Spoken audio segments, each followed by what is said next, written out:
Hello बच्चों। तो आपको याद होगा कि ये chapter that is coal and petroleum, इसका लास्ट टॉपिक एक छोटा सा टॉपिक रह गया है। एंड देन आज मैं इसके मोस्ट इम्पॉर्टेंट क्वेश्चंस आपको प्रोवाइड करूँगी। ओके, एंड आई होप आपने चैप्टर अच्छे से पढ़ा है एंड अच्छे से रिवाइज किया है और नोट्स बनाए हैं। Okay, so let's start. Okay, so basically ये natural resources which are limited, some natural resources are limited। शुरू में हमने चैप्टर की स्टार्टिंग की थी नेचुरल रिसोर्सेज से, एंड वो टू टाइप्स में क्लासिफाइड थे, that is exhaustible and inexhaustible. जिसमें एग्जॉस्टेबल नेचुरल रिसोर्सेज का मतलब है कि they are for unlimited period of time. Okay, वो कभी ख़त्म नहीं होंगे वो natural resources, for example sunlight. And दूसरा हमने पढ़ा था that is inexhaustible natural resources, जो लिमिटेड टाइम के लिए ही हमारे नेचर में हैं।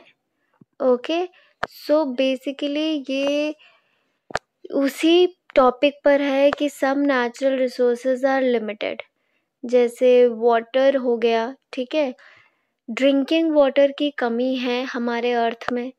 कोल है एंड पेट्रोलियम है, जो रिसोर्सेज के बारे में अभी हमने पढ़ा, वो भी इनएग्जॉस्टेबल हैं। Okay, there are some exhaustible natural resources which are limited.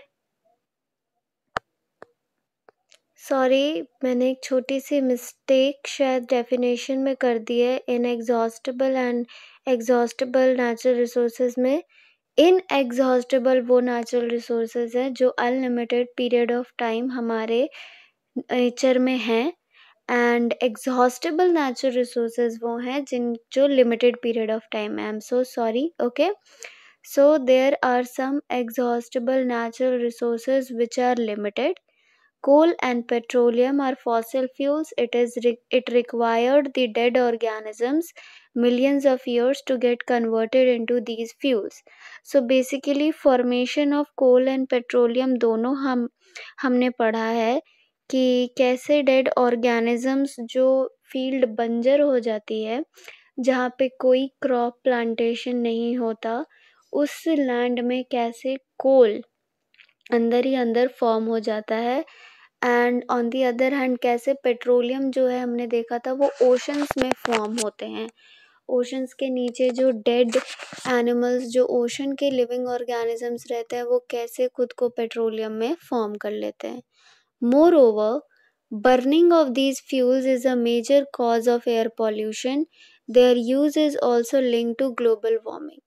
Of course ऐसे कई जगह पे हम आज भी देख रहे हैं कि बर्निंग ऑफ कोल और जो फॉरेस्ट फायर्स होते हैं बेसिकली, उससे कितना ज़्यादा ग्लोबल वार्मिंग होता है।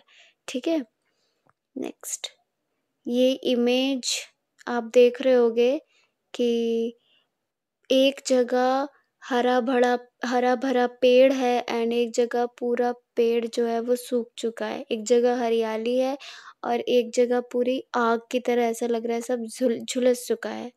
तो ये जो हरे भरा जो पिक्चर है, ये बेसिकली ये दिखाया है कि अगर हम अपने नेचुरल रिसोर्सेज को हम कंजर्व नहीं करेंगे, अपने एटमॉस्फेयर को हम कंजर्व नहीं करेंगे, ऐसे ही ग्लोबल वार्मिंग करते रहेंगे, तो एक ना एक दिन ये व्यू इस व्यू में कन्वर्ट हो जाएगा जहाँ लैंड ड्राई है एंड सब कुछ आग की तरह झुलस रहा है। Okay, it is therefore necessary that we use these fuels only when absolutely necessary. Yes, क्योंकि ये exhaustible natural resources है, ये unlimited हमारे पास नहीं है, तो इसलिए जब उनकी हमें ज़्यादा ज़रूरत हो तभी हमें यूज़ करनी चाहिए। This will result in better environment, a smaller risk of global warming and their availability for a longer period of time. इससे हमारी environment भी सुरक्षित होगी और ये लॉन्गर पीरियड ऑफ टाइम के लिए तो है नहीं, इसलिए हमारे आने वाली जनरेशन्स के लिए भी ये बची रहेंगी। In India, the Petroleum Conservation Research Association advises people how to save petrol or diesel while driving. So basically ये एक एसोसिएशन है इंडिया में कि जो पेट्रोल और डीजल की कमी जो जो हम उसका दुरुपयोग करते हैं, ठीक है, तो ये हमें टिप्स देते हैं कि हम कैसे उन्हें कंजर्व कर सकते हैं। तो उनके बेसिक ये टिप्स हैं: drive at a constant and moderate speed, switch off the engine at traffic lights, ensure correct tire pressure, ensure regular maintenance of vehicles. So basically ये तो बहुत ही कॉमन चीज़ें हैं जो एक आदमी जो व्हीकल यूज़ करता है वो इन चीज़ों का हमेशा ध्यान तो रखता ही है। लेकिन ये चीज़ कि switch off the engine at traffic lights, ये कई लोग नज़रअंदाज करते हैं, लेकिन ये बहुत ही ज़्यादा ज़रूरी है। अगर कोई लंबा जाम में लोग फंस जाते हैं तो ये बहुत ही अच्छा होगा कि वो अपनी इंजन जो है वो स्विच ऑफ कर लें, अपने व्हीकल की इंजन, राइट। उससे क्या होगा, पॉल्यूशन जो ग्लोबल वार्मिंग का फैक्टर है वो भी कम हो जाएगा। ऑन दी अदर हैंड जो पेट्रोल और डीजल जो जल रहा है और इंजन ऑन रहने की वजह से वो भी कंजर्व होगा। ओके, नेक्स्ट, ये हमारा चैप्टर यहाँ क्लोज होता है। अब मैं आपको इसके मोस्ट इम्पॉर्टेंट क्वेश्चंस देने वाली हूँ जो आपके एग्जामिनेशन पॉइंट ऑफ व्यू से हैं, और इन क्वेश्चंस को अगर आप एग्ज़ाम में करके जाओगे तो आपको कहीं से भी फिर एक्स्ट्रा क्वेश्चंस पढ़ने की ज़रूरत नहीं पड़ेगी। First, what are exhaustible and inexhaustible natural resources. ये पूछ सकता है आपसे 1 मार्क में भी, 2 मार्क्स में भी, ठीक है, लेकिन इम्पॉर्टेंट है, कभी पूछ भी सकते हैं, कभी नहीं भी पूछ सकते हैं, ठीक है। What are fossil fuels, most important questions. What are the uses of coal. So basically आपको कोई भी 5 यूजेस ऑफ कोल तो याद होने ही चाहिए।